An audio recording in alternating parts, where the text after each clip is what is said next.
Social മീഡിയയിൽ എപികെഎസ് കമ്പനിയുടെ പരസ്യം കണ്ടതിനുശേഷം ജൈവ കൃഷിരീതികൾ പരീക്ഷിച്ചു നോക്കാൻ ഞാൻ തീരുമാനിച്ചു. തുടക്കത്തിൽ ഞാൻ എന്റെ വാഴച്ചെടികളിൽ അഭിമാൻ പ്രയോഗിച്ചു. അവയുടെ പ്രത്യേക വളർച്ചാ ഘട്ടങ്ങൾക്കനുസരിച്ച് പ്രയോഗം സമയബന്ധിതമാക്കി. വാഴത്തൈകൾ നട്ടതിനുശേഷവും ഞാൻ അത് തുടർന്നു. തൽഫലമായി സസ്യങ്ങൾ മികച്ച വളർച്ച കാണിച്ചു, ശക്തമായി മുളച്ചു, തഴച്ചു വളർന്നു, ആരോഗ്യത്തോടെ തുടർന്നു. രാസകീടനാശിനികളുമായും വളങ്ങളുമായും താരതമ്യപ്പെടുത്തുമ്പോൾ ഈ ഉൽപ്പന്നം വ്യക്തമായും മികച്ച ഫലങ്ങൾ നൽകി.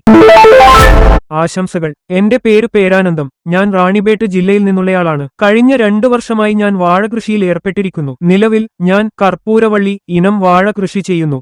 ആദ്യം ഞാൻ രാസകീടനാശിനികളെയും വളങ്ങളെയും മാത്രമാണ് ആശ്രയിച്ചിരുന്നത്. എന്നിരുന്നാലും ഒരു ദിവസം സോഷ്യൽ മീഡിയയിൽ എപികെഎസ് കമ്പനിയുടെ പരസ്യം കണ്ടതിനുശേഷം ഞാൻ ഗിയർ മാറ്റാനും ജൈവകൃഷി രീതികൾ പരീക്ഷിക്കാനും തീരുമാനിച്ചു. തൽഫലമായി ഞാൻ കമ്പനിയുമായി ബന്ധപ്പെടുകയും അവർ ശുപാർശ ചെയ്ത ഉൽപ്പന്നങ്ങൾ വാങ്ങുകയും അവ ഉപയോഗിക്കാൻ തുടങ്ങുകയും ചെയ്തു.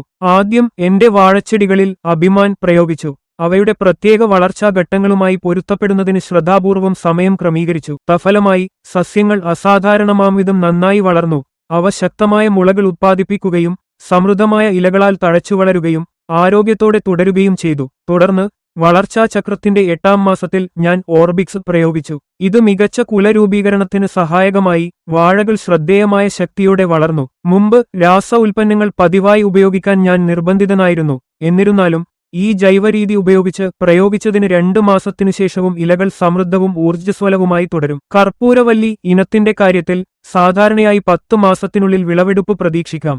കുലകൾക്ക് 8 മുതൽ 10 കിലോഗ്രാം വരെ ഭാരം വരും. കൂടാതെ ഇല ഉൽപാദനത്തിനായി ഞാൻ 2500 വാഴകൾ പ്രത്യേകമായി നട്ടുപിടിപ്പിച്ചിട്ടുണ്ട്.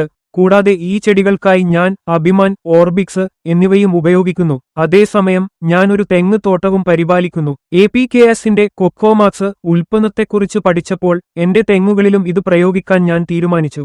40ലധികം മരങ്ങളിൽ ഇത് പ്രയോഗിച്ചതിനുശേഷം എനിക്ക് മികച്ച ഫലങ്ങൾ ലഭിച്ചു.